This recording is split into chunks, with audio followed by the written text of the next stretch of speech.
Hello বন্ধুরা, আজকে তোমাদের সাথে শেয়ার করব কিভাবে আমি নিজের মতন করে বিহারিদের সেই খাস্তা ঠেকুয়া বানিয়েছিলাম।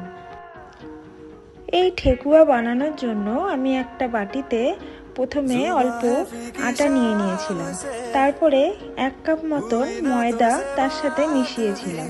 তারপরে ঘরে নারকেলের যে কোড়ানো ছিল সেই নারকেল কুড়ো ওর মধ্যে দিয়েছিলাম। ড্রাই ফ্রুটসের মধ্যে তোমরা অনেক কিছুই ব্যবহার করতে পারো। আমার ঘরে যেহেতু কাজু বাদাম আর কিশমিশ ছিল, দুটোকেই আমি প্রথমে কুচি কুচি করে কেটে নিয়ে তার মধ্যে দিয়ে দিয়েছিলাম। কাজু বাদাম কিশমিশ দুটোই ভালো করে ওই ময়ামের মধ্যে মিশিয়ে নিয়ে তারপর তার মধ্যে অল্প একটুখানি চিনি দিয়েছিলাম।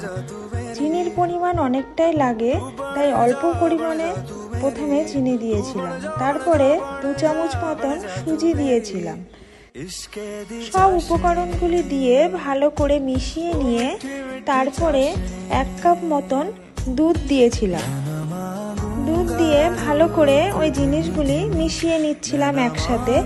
1 কাপ পরিমাণ দুধ দিলেই হয়ে যাবে।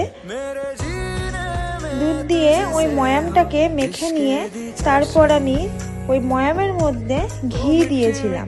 1 চামচ পরিমাণ ঘি দিয়ে ভালো করে মিশিয়ে নিয়ে 1 চামচ মতন গুড় তার সাথে মিশিয়ে দিয়েছিলাম যাতে ফ্লেভারটা ভালোভাবে আসে।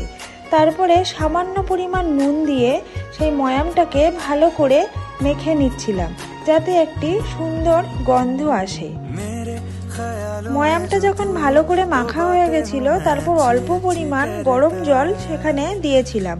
গরম জল দিয়ে ভালো করে মেখে কিছু সময় রেখে দেওয়ার পরে অবশেষে এরকম করে মেখে নিয়েছিলাম। এরকম মেখে অনেকটা সময় রেখে দিয়েছিলাম।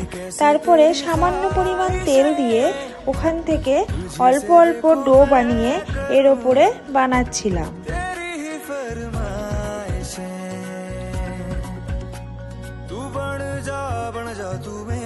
ওটার ওপরে দিয়ে যেহেতু আমার ঠেকুয়া বানানোর কোনো ছাঁচ ছিল না, তাই আমি হাত দিয়েই তৈরি করে নিচ্ছিলাম। প্রথমে ওটাকে গোল মতন রাউন্ড শেপ করে নিয়ে তারপর যে যার পছন্দ মতন শেপ করে নিতে পারো। আমার যেহেতু ঘরে ছাঁচ ছিল না, তাই আমি হাতেই তৈরি করে নিচ্ছিলাম।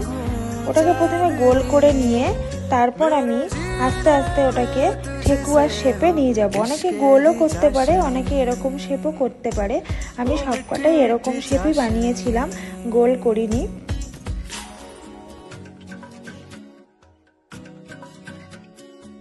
ওরকম শেপ করে নেওয়ার পরে তারপরে আমি এই ছুরি দিয়ে ডিজাইন করে নিচ্ছিলাম। যেহেতু আমার ঘরে ছাঁচ ছিল না, তাই এরকম হাতে করেই ডিজাইন করে নিতে হচ্ছিল। যে যেরকম শেপে পারে সেরকম বানাতে পারে। অনেকে রাউন্ড বানায়, অনেকে এরকম শেপেও বানায়। তো আমি প্রথমবার চেষ্টা করেছিলাম।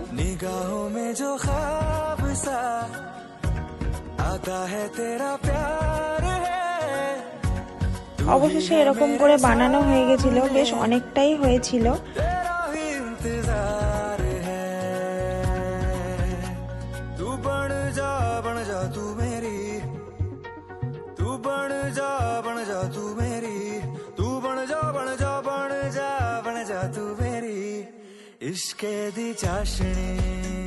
এই শেপগুলি করে নেওয়ার পরে গরম সাদা তেলে আমি ওগুলো একটু কড়া করেই ভেজে নিচ্ছিলাম। যেহেতু আমি ইন্ডাকশানে করছিলাম, ইন্ডাকশানটা একদমই স্লো করে নিয়ে আমি এগুলি ভেজে নিচ্ছিলাম। স্লো করে দিলে এই জিনিসটা খেতে অনেকটা সুন্দর হবে আর খাস্তা হবে। অবশেষে আমার ঠেকুয়া তৈরি হয়ে গেছে। আমার এই ঠেকুয়া বানানোর রেসিপিটা আপনাদের কেমন লাগলো অবশ্যই কমেন্ট করে জানাবেন। আবারও দেখা হবে আপনাদের সাথে নতুন